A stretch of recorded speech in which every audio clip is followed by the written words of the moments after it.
Cirebon, sebuah kota multikultural dengan sejarah yang kaya, masih menghadapi realitas kehidupan anak-anak jalanan. Tekanan ekonomi tidak hanya memaksa mereka untuk bekerja, tetapi juga merenggut hak mereka untuk menikmati masa kecil. Itu sudah mau jalan 10 tahun. Kalau dibilang komunitas kami kan sebenarnya pendidikan dan toleransi ya. Ada dua sebenarnya, di terminal dan juga ada di Peru. Sebenarnya kami nggak punya tempat. Kami hanya menggunakan balai pertemuan kampung. Kenapa kalau ditanya kenapa ada ini? Karena aku kan pernah kena kasus diskriminasi. Aku pernah mengalami satu kasus dan aku rasa memaafkan dan aku punya pemikiran bahwa it's my calling adalah tapi aku ingin anak-anak yang kurang beruntung ini mereka harus punya pemahaman itu. Ada di situ namanya larangan, permas larangan ya. Itu tingkat pendidikannya rendah. Dulu tuh sering banget, dulu tawuran berkelahi itu pernah di sana. Di sini yang di larangan ini anak-anaknya orang tuanya banyak yang berjualan, bahkan ada yang tukang beca gitu macam-macam. Jadi secara tingkat ekonomi itu memang rendah gitu. Jadi kenapa saya mengambil itu? Karena saya rasa kita menjadi agent of the change itu bukan cuma sebuah bualan, tetapi mari kita lakukan gitu. Lalu yang kedua, kenapa saya ngambil di terminal? Kalau teman-teman lewat terminal Harjamukti itu banyak yang jualan. Dulunya minta-minta. Ada sekarang jualan tisu dan kami tidak pernah ketika bertemu nggak pernah kami malu. Nyapa, halo gitu. Lingkungannya kalau di terminal itu sedikit secara psikologis ya lebih cepat dewasa. Beberapa ya. Tetapi soal belajar mereka rajin.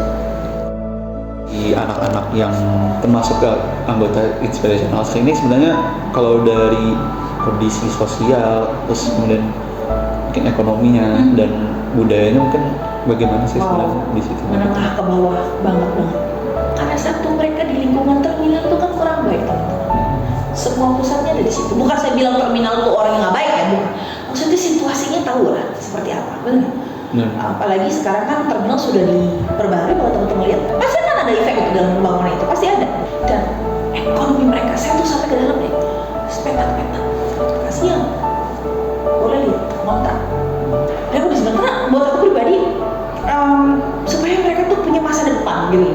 Jadi kita harus memeluk. Kita kan nggak ngomongin agama ya, kita ngomongin adalah perjumpaan kekeluargaan dan ini generasi. Kalau mereka saja, maaf ya, yang seperti ini anak-anak yang secara ekonomi rendah, mereka bisa punya banyak pengetahuan yang mereka tidak dapat di sekolah seperti orang-orang kaya. Bayangin dia bisa dapat. Influence mereka lebih kuat loh, betul nggak? Ini. Karena dengan mereka sekolah, balik lagi dari sekolah, ada sesuatu yang harus mereka kerjakan. Tadi hak mereka sebenarnya adalah hak bermain, happy, benar nggak sih? Hak untuk merasakan sebuah as like normal gitu loh, kayak ya anak pada umumnya aja gimana sih? Inspiration House mengelola berbagai program pendidikan seperti pelajaran bahasa Inggris, matematika, hingga bahasa Jepang dan Korea. Program unggulannya, Harmony Kids Trip, mengajak anak-anak untuk mengunjungi tempat ibadah dan memperkenalkan mereka tentang pluralisme secara langsung. Kegiatan seperti storytelling, permainan edukatif, dan penghargaan tahunan Inspiration House Award juga dirancang untuk memotivasi mereka agar terus belajar. Saya punya tim ada 11 orang. Ada yang udah bekerja jadi guru di international school, ada yang kerja di perusahaan juga, gitu. Dan saya yang ngajar, yang lainnya masih mahasiswa. Networking yang luas itu yang membuat kami fight. Saya ngajar juga, tapi ngajar private gitu. Jadi sekolah di international saya baca gitu, saya berikan kepada anak-anak saya gitu kan biar mereka bisa setara gitu kan. Karena concern aku terhadap itu gitu. Supaya mereka tahu bahwa ada kota kecil di Cirebon ini ada pejuangnya loh gitu. Bahkan yang kerennya lagi itu tahun berapa itu Susi Susanti loh memberikan kesempatan kami timnya untuk nonton bareng untuk mengenalkan diversity secara langsung di sewa satu studio film di Grand City Mall. Gimana sama teman-teman kelasnya? Ini seru nggak? Enggak. Tapi seru di sini ya? Iya. Kalau di sana sendiri, kalau di sini ramai. Iya.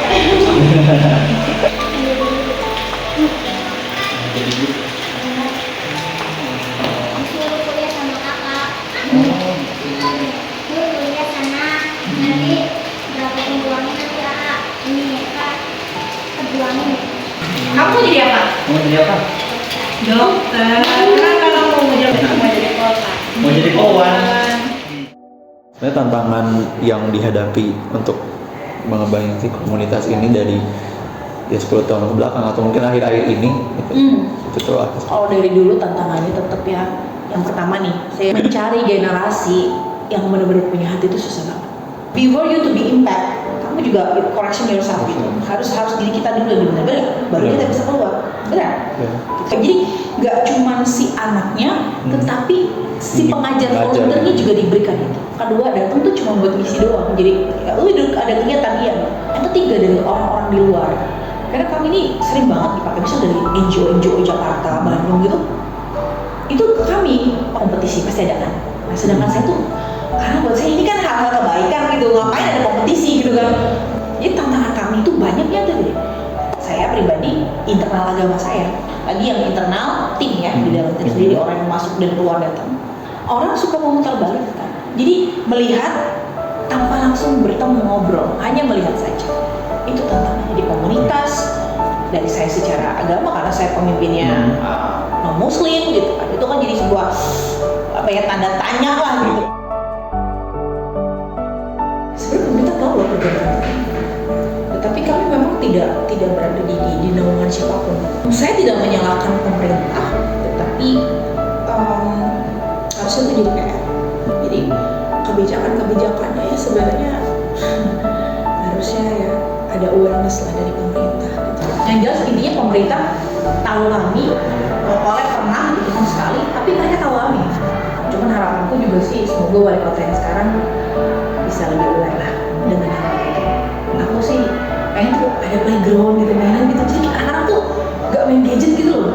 Ya penting lah buat aku gitu untuk memberikan pelayanan lebih lah untuk anak-anak supaya mereka happy, selayaknya mereka sebagai seorang anak usia mereka yang memang waktunya bermain, ya nggak sih? KBB ini tentang kebebasan beragama ini sih berat gitu. Tapi bagaimana kita punya panggilan bahwa generasi yang kecil itu mereka yang akan membawa perubahan kota ini. Melalui kolaborasi antara pemerintah, komunitas, dengan dukungan yang tepat, anak-anak jalanan ini bisa menjadi generasi yang cerdas, toleran, dan berdaya.